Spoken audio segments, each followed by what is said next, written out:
صحابہ حرم کی بادہ کشی ہے خاص یہاں کی مہمانی۔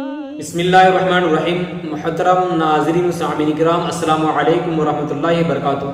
ہو سکتا ہے کہ جو سوالات میرے پاس آئے ہوئے ہیں مختلف طرح کے ہمارے طلباء سے، کیونکہ میں نے اس سے پہلے ایک کلپ اپلوڈ کیا تھا، وہ تھا مسح علی الجوربین مسح علی الخفین، یعنی موضوع پر مسح کرنے کے احکام، کہ کن موضوع پر مسح کیا جائے گا، کن موضوع پر مسح نہیں کیا جائے گا۔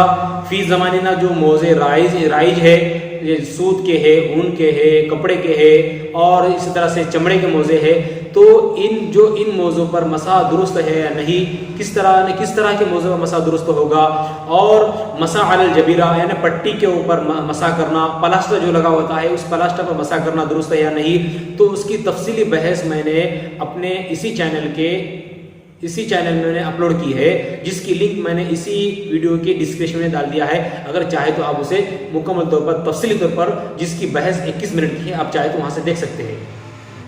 بہرحال ہو سکتا ہے تو میں یہاں عرض کر رہا ہوں کہ عورت جو مصنوعی بال لگاتی ہے، بناوٹی بال لگاتی ہے، جسے انگلش میں انگریزی میں ویگ کہتے ہیں، تو اس ویگ کے اوپر مسح کرنا یعنی وضو کے درمیان میں چوتھائی سر کا مسح کرنا فرض ہے۔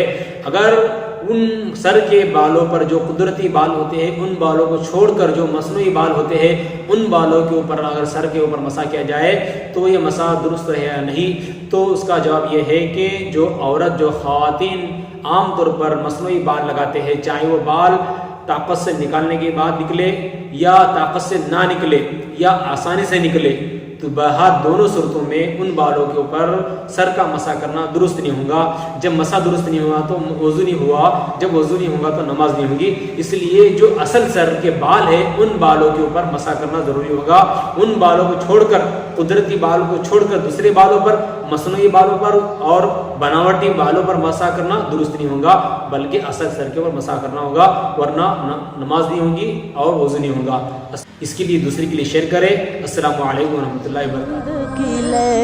اس بزم میں ہے دیوبند کی لے، یہ بزم ہے بزم نورانی۔